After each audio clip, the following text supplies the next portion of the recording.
Hello, this is Aaron West. I am the author of the A24 New Wave. In this book, I look at A24's output and I make the argument that we are in a new wave movement right now. A24 plays a major role. This book has a supplemental podcast where each episode is a brief conversation about an A24 related topic, whether an actor, director, or even a genre. As I continue research for the book and conduct interviews, I expect to record podcast episodes with people involved with the company. You can find the podcast at cinejourneys.com or wherever you find podcasts, and we are proud to be members of the Someone's Favorite Productions podcast network. Hello and welcome to Tumbleweeds and TV Cowboys. My name is Hunter. In this podcast, I'll be joined by a different guest each week to discuss a classic Western movie or TV show. I've been a fan of classic Westerns for as long as I can remember, and in recent years, they've become very nostalgic for me. I love the aesthetic, the tropes, and I love seeing different filmmakers' takes on them. At their best, they're incredibly entertaining, rewatchable, and some of my all-time favorite movies are Westerns. We'll mostly focus on Western movies made in Hollywood, but we'll also be covering spaghetti Westerns, and one thing I'm very excited to get into are Western TV shows. I've got some amazing guests coming on the show, film professors, historians, and podcasters. And Tumbleweeds and TV Cowboys is part of the Someone's Favorite Productions podcast network, and many guests on the show will be from other shows on the network. Thanks for listening.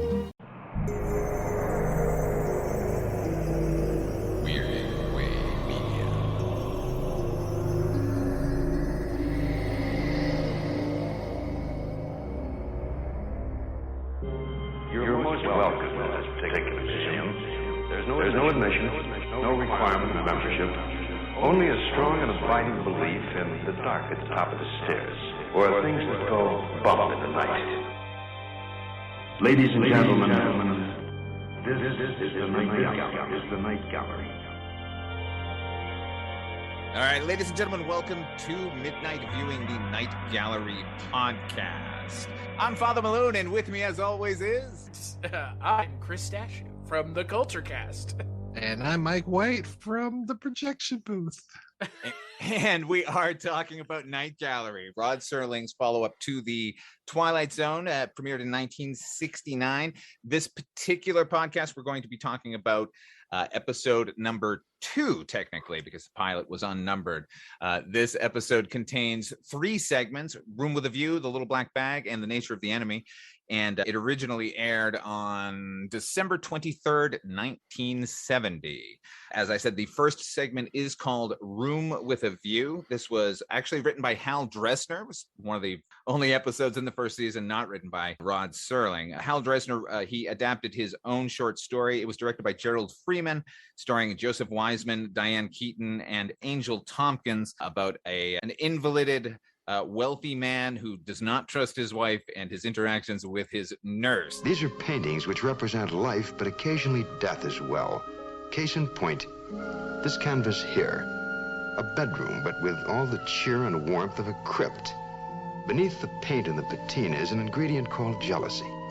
Color it a monstrous green, and call the picture Room with a View. Chris, what did you think of this particular segment? I don't know. It's okay.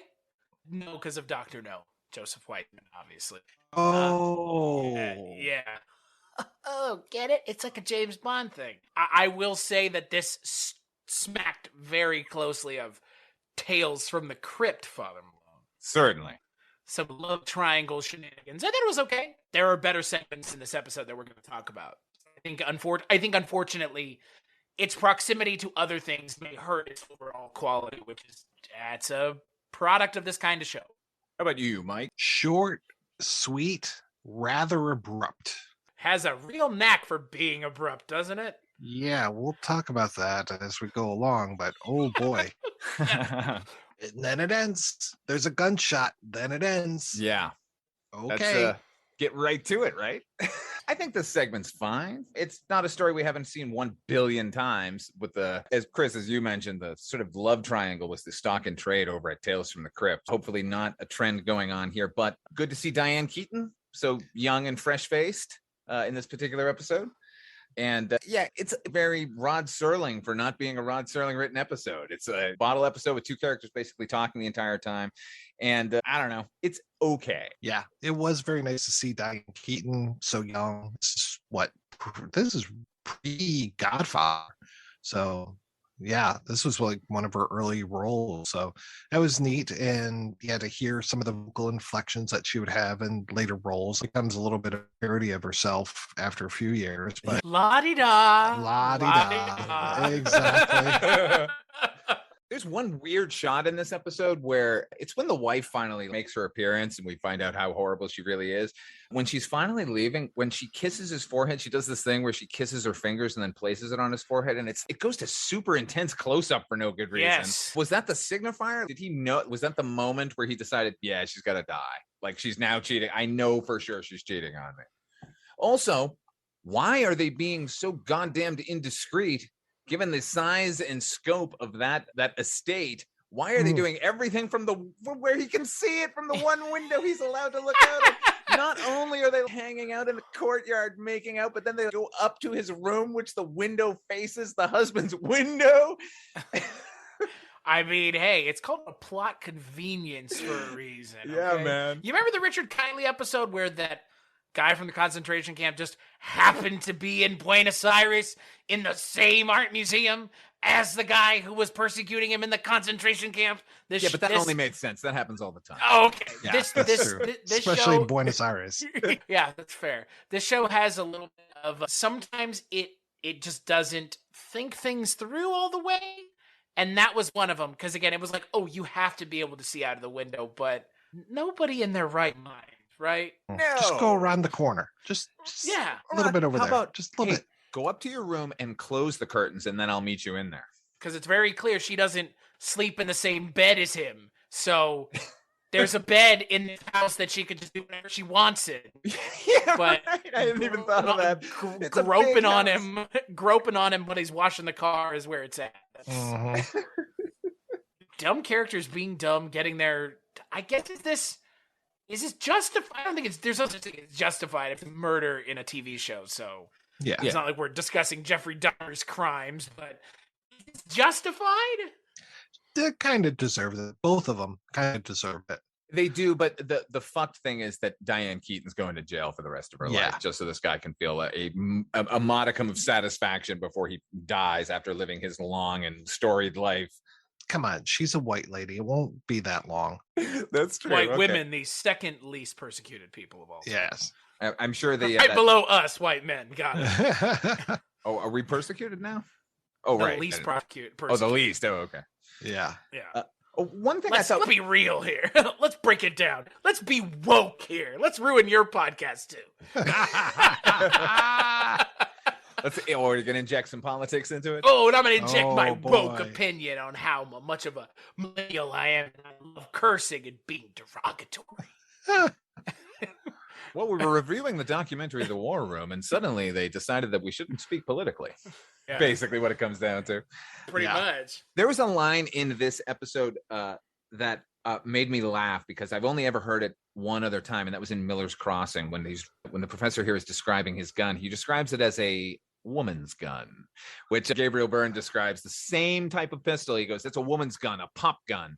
I just think it's funny that it's because it's tiny, it's automatically for a woman. Fits in your purse. Yeah. Couldn't kill you just the same though. Yeah, of course. The thing about when he gives her the gun, they kind of take pains to show that she's, oh, it's so light. Like she obviously never handled a firearm in her life. I wish the character had simply slid the bolt on the gun and then handed it to her, because the way I'm imagining the rest of the scene is she goes down, finds them, lifts the gun and pulls, and the gun dry fires, and then they run and nobody dies. It's just a car backfiring. What the fuck episode? What the fuck show? Give a beat or something. They get right to it, right? Just give us something, show. Oh my god, just bing bang boom, I guess. How about cut Yes. one interaction between the characters less, and then give us a moment before we stumble into the climax? Yeah, Because literally. she runs over to that little house next door. Yeah, she's booking it. She's like, I'm going to kill him. You don't even know he's sleeping with the lady. She took us a minor nudge, just like, hey, here's a gun. You want to just deal with it? Okay. It is a common service that nurses supply, which is Right. gun transportation for potential cleaning. In the night gallery. In In the night gallery. Yes. But only here. Only in the Mhm. night gallery. God. Anything else to say about this particular segment? Probably not. I think we're gonna have plenty to say about the next one. The next two, probably. Probably now. Oh boy. Yeah, we are moving on. The next segment of the show is called Little Black Bag. Now, this was written by Rod Serling, adapted from a short story by Cyril M. Kornbluth. And this is actually not the first time it had been adapted. It had been adapted back in 1952 for a science fiction show called Tales of Tomorrow. It stars Burgess Meredith, Chill Wills, and George Firth. It was, as I said, written by Rod Serling, but it was directed by Jeannot Zwark. I hope I'm pronouncing it right. I'm a fan of his, and I'm sure I just made a fool of myself, but I don't understand French. It's a crazy moon language to me. Anyway. For your approval now, a painting which has to do with time. Not the brief moments left to our culprits in the previous story. Their years of imprisonment were minute little fragments compared to the time we talk of in this picture. We talk centuries now, and what happens when men from one century send back items quite unbidden to men of another. We call this painting The Little Black Bag. Did you guys happen to read the story or see the original Tales of Tomorrow? No. Okay, well, I managed to do all three. The original short story takes place in the year 2098. Society is split into two factions, super geniuses and dimwits. Two super geniuses have a bet that they can create time travel, and one of them does it. So just to see if it works, they send a medical bag back in time, where it is picked up by an alcoholic but not hobo. Alcoholic, but not hobo. Not hobo, yes. So, Right. so he was a surgeon. He was kicked out of the medical industry for practicing surgery while drunk. He has nothing. He does have a little house. Like I said, he's not homeless. And he has a sister named Agnes. Now, he finds the bag. He finds it and shows it to her. Figures out what it does, which is from the future. And then Agnes becomes more and more greedy, and he creates a clinic. It's very long for what we ended up getting. He makes a clinic where he's helping everyone for free, and he has all of the patients blindfolded so they won't see the futuristic equipment. And then he decides that he can't keep this information to himself. He's going to share it with the rest of the world, at which point his sister kills him, dissolves his body, and then it's like the end of the episode. She goes to demonstrate what one of the instruments, and then the instruments get turned off, and she ends up killing herself. When they adapted it for Tales from Tomorrow, it became a husband and wife team. Follow the story basically the same, except the woman kills him, and then all of the instruments disappear, and a voice says, "No one will be able to use these instruments if they've committed murder with them," even though they haven't set up at the beginning of the episode that they're from the future at all. I don't know. It's weird. So what we end up getting for Night Gallery is a combination of the two stories, except they've given him, instead of a sister or a wife, they've given him this Chill Wills as this way too overbearing guy you just met on the street who you're letting follow you everywhere and help make decisions for you. Mike, what'd you think of this segment? Oh boy. As soon as I see poor Burgess Meredith, I'm just like, oh, he's going to get fucked over by fate, isn't he? Rod Serling just wanted him to suffer. Suffer, little man. Suffer. I have talked many times on various podcasts about how I dislike when people play drunk. It takes a lot to play drunk very well. And man, when these two hobos just start going at it at the beginning, I'm just like, oh boy. I just was not a big fan. I was more of a fan of the 2099 guy, or 29, kind of enjoying that. I was surprised that modern, because so many of these stories that we've dealt with have felt like almost some turn of the century or mid-century kind of stuff. Yeah, I think a lot of it has to do with the. I hate to keep hammering on Rod Serling, but like the level of writing tends to be like 1930s. Like he just never, particularly when it comes to someone on the outliers, or it was an outlier of society, a homeless man or something like Rod Serling has a pattern in his head. That's what that type of character sounds like. And so we end up feeling like it's from another time itself. So I don't know if that's what you were saying, Mike, but that's the feeling I get as far as like this episode feels like it's much old, like it shouldn't be 1970 and we're watching this. Oh, this is what hobos sound like, and they're probably on the back to a Hoover bill. Yeah. I'm surprised they didn't have bindles on sticks. With like the 3-year-old growth of beard. Yeah, and like a cigar on a toothpick. There you go. Found this can of beans. Chris, what'd you think? Hey, we were in the alley together. It could have been me who found it. Okay. And there are so many times when he could have gotten away from Chill Wills. Like, yeah, I know he was fascinated by the bag to the point where he was distracted by, didn't recognize everything going on around him, maybe, but like at a certain point, like, this guy's means you harm, dude. Run. It has that thing that they can only do in movies where it's like one character is in the scene talking to themselves, and then the other character is standing behind them saying their plan aloud. Sharpens knife off screen. There's no subtlety to it. Dare I say, even inches in earshot. It was great to see George Firth in this episode. He's the technician running the future teleportation machine. He's always hilarious, and of course, he was great in Blazing Saddles. The fool's going to do it. He's not given much to do here, but I recognized him from Blazing Saddles. He's not only not given much to do here, but I found myself thinking back to that guy and wondering what he was up to during the rest of this episode. Right. Good Lord. And there, I thought Serling innovated a lot of things in the episode as far as keeping it on a clock, as opposed to the short story. He like eventually makes a clinic and he gets a clientele and everything. And then the original adaptation was garbage. So I liked the immediacy of having him treating the other like homeless people at the shelter and figuring out what everything was all in one location. I thought that was really good, but nothing really happens there. And I hated everybody. Well, I think for me, it just goes back to the idea that Burgess Meredith could have left at any point. Like, yeah. Oh yeah. Ultimately, when you have a character doing stupid things continuously, how are we supposed to follow you after a certain point? As I said, clearly Chill Wills meant him harm, and I don't know how he wasn't able to recognize it the whole time. I was happy to see Arthur, is it Mallet, who I mostly know him as Mr. Brisby from Secret of Nim. And I think, yes, yeah, he was in Hook and other things, but I mostly know him for his voice work. So as soon as he started to speak, I was like, whoa, right. Okay. Yeah, I don't think this episode really brought anything to the time traveling genre or anything. And like, when I think about Rod Serling, sometimes I think like, I don't understand how he had time in the day to do anything, considering how many scripts he was writing and like how many stories he had to even read to get to the point where he wanted to adapt one. So they all can't be winners. This one definitely isn't for me. But not the last time we'll see Arthur Mallet, because he will come back. In Camera Obscura. Ooh. Arthur Mallet will return. Anything else about this segment, gents? I wish this segment were shorter.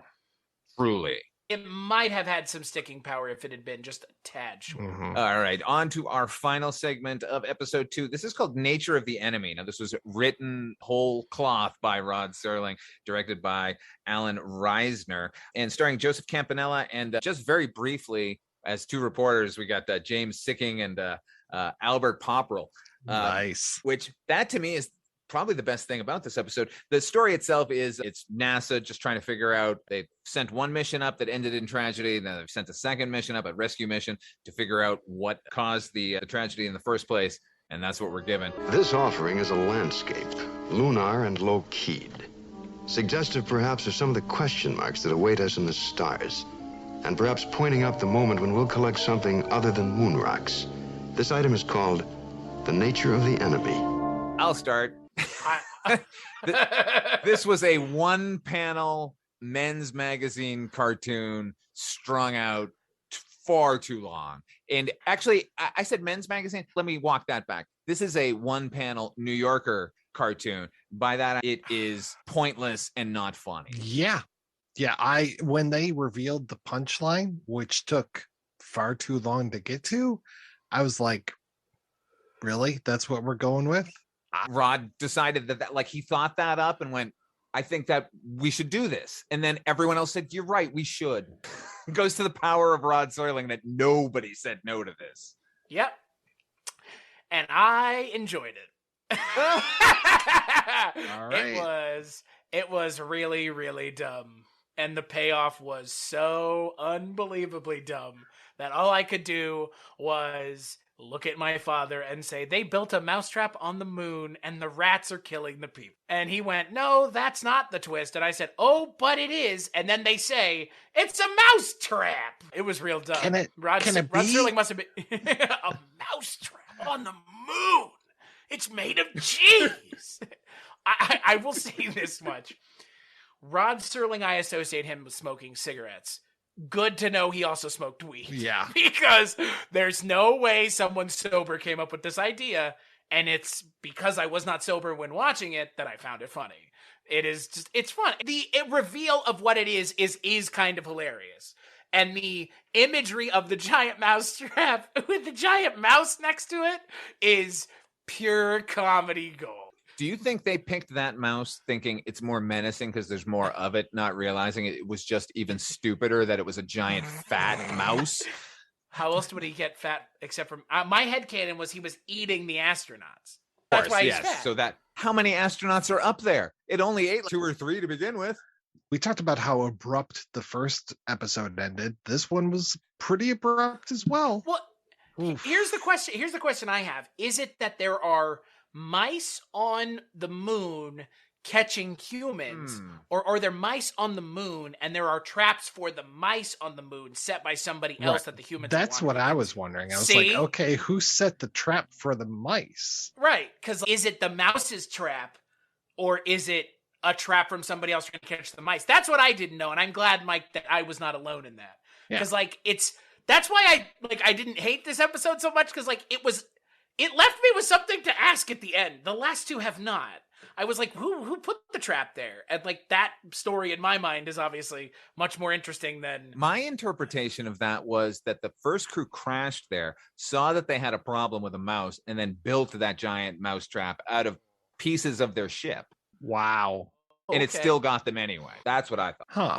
Okay. All right. I kind of like the idea that an alien intelligence dropped a giant mousetrap there, though. Yeah, it's very Arthur C. Clarke. They were annoyed with the mice on the moon, and the mice were on the moon because the moon is made out of cheese. I didn't make the cheese connection until you said it, and I kind of love it. Everybody knows there's no cheese on the moon, Gromit. It's because the whole fucking thing's made out of cheese, friend. And we just found out. That should have been the twist of the episode. Chris, I think you talked me into liking this one. I'm telling you. It's a lot of fun. And you know what? It's 9 minutes long. Which we can all agree is way too long. It should have been 3 minutes long. It should have been, we're getting a transmission from the moon. Oh my God, it's a giant mouse. Come in. Yeah, I don't know. Look, the issue is... this is not the Twilight Zone 85 where they could do a 3-minute segment. Right. If they could, they probably would have, because I agree. It's a little too long for its own good, but it's perfect for this. Yeah. And this application. But it's like you guys have said, it's essentially like a Playboy one-panel comic. Or New Yorker. I agree. The New Yorker is about as funny as this. Yeah. But at least with the New Yorker, your eyes fall on it and go, stupid, not funny, and then enough, as opposed to 9. If you had to stare at a New Yorker cartoon for 9 minutes, you might lose your mind. Yeah. Again, I appreciate that they play it straight throughout. And then the way it ends is just so butt-fuckingly moronic that you just have to go, really? Really? I know, but I wish the only response. I wish the payoff had just been better, because, like you said, they do play it so seriously that I found myself actually invested in figuring out what's going on here. And then when you get the giant mouse, it's like, okay. That's the nature of the enemy. I contend, had they picked a better looking mouse, it would have been a more satisfying ending. Maybe a rat, even. A rat, yeah. Something vicious looking. Not just like a mouse that's like sitting on its haunches and fat. Yeah. What a cute mouse. Like, okay. It's like, just don't go to the moon then. Yeah, clearly everyone is going to be safe around it because it's well fed. It's because it's eating all the astronauts that it's made the trap for. It made the trap. I don't know. That's the only good part of this episode, is the ambiguity about that trap. Who made the trap? Actually, you know what? Here's the question. How could the mouse make the trap? Because the mouse trap evokes mouse traps that exist on Earth. Okay. So, well, I'm positive that the mouse didn't. Or how positive are you? I'm 100% positive Did that you mouse ask did not him? create that. I did. He answered via telegram, which I thought was odd. We have that interview coming up, coincidentally. Wow. With the mouse. Very old school. Right. It must have been, to your point, Father Malone, it must have been that the astronauts built that on the moon. That's what that's the only thing that makes sense. Other than an alien intelligence, which I like better. But I don't think that was Serling's But intent. does any of this make sense, really? Because if there's a giant mouse on the moon, why would you build a giant mousetrap? Why wouldn't you just take some of the wreckage and stab it? Also, apparently, it doesn't need oxygen. Well, didn't True. have a helmet on, you're right. It did not, nor a suit. Who knows what kind of technology this mouse has, really? It's like a bandolier that's like an oxygen. True. I don't know the physiognomy of a moon mouse, so I can't really speak to how well or not he could have adapted to that environment. Mouse. He's the moon mouse. God. Oh boy. Yeah, you know what though? At least this show, unlike Dreams for Sale, is giving us some laughs. Yeah, at least the discussion is lively. For by the end of Dreams for Sale, it's just like, can this end already? This was at least diverting and amusing. Yeah, and it does have that Rod Serling kind of bite to it. Stupid bite this time. Snaggletooth dog bite, but it's not the pit bull bite of some of the better Twilight Zone episodes. Anything else about this segment? We've talked enough about the physiognomy of moon mice, I think. Yeah, you can never talk too much about the physiognomy of moon mice, honestly. That's true. Father Malone's first book coming to Barnes & Noble, The Physiognomy of the Moon Mice. Now I have to write it, unfortunately. So overall, how many Richard Kiley's on a cross would you give this, Chris? This episode? Oh, jeez. I think it's like we're talking like out of 5? Out of 5, yeah. Like a 2. This entire episode, like a 2. Okay. Maybe a 3. No, 3. The mouse thing is like a 1 star on its own. The other 2 are like singles. Okay. The mouse is great. How about you, Mike? I would stick with the 2. I'll go 2.5. I'll give it a half. Just because I like the ambiguity of whether or not an alien created that mousetrap. Or whether or not it's just really mind-numbingly boring and made by humans. Yeah. Episode 2, I don't know that I would necessarily recommend straight off to somebody who's never seen Night Gallery before. I wouldn't tell them not to watch this episode, but I wouldn't say this is the first thing you should watch because they would never watch it again. I mean, yeah, if they watch the final mouse segment, they're like, yeah, I'm good. Why did you suggest that to me? What were you thinking? Right. What have I told you that I like that makes you think that I would like this? I'm sorry. All right. We're going to take a break and play an ad for the next episode of Midnight Viewing. Our first painting submitted for your approval is an item of real estate, but you won't find it advertised in the classifieds. Oh, it's light and comfortable and altogether well heated, but there's a chill to the place. So bundle up when you look at this one. Our painting is called The House, and this is the Night Gallery. The least permanent, the most fleeting of man's proof of existence is shadow. It comes and goes with light, hours of the day, point of the sun, angle of the moon. It is a quickly daubed and imperfect outline of a certain object at a certain given moment. This painting is called Certain Shadows on the Wall. All right. On our next episode, we're going to be talking about episode 3 that contains 2 segments, The House and Certain Shadows on the Wall. Until then, where can people find you, Mike White? You can always find me over at the Projection Booth Podcast, which is available, coincidentally enough, at projectionboothpodcast.com. As for me, cstachu.com, cstachiw.com. That's my link tree for all the things that I work on, both with Father Malone and Mike White, and on my own. What about you, Father Malone? Where can people find you? Find Father Malone at Father Malone. That's my link tree. It has a link to my show, Wolf and Raisin, my video podcast tribute to Banachek, the television series from the 1970s. And you can also, that's good enough. Ladies and gentlemen, we hope to see you next time. I don't really have a wrap up, but that was it. Well, it's a pretty good one as far as I'm concerned. That's good. I like it.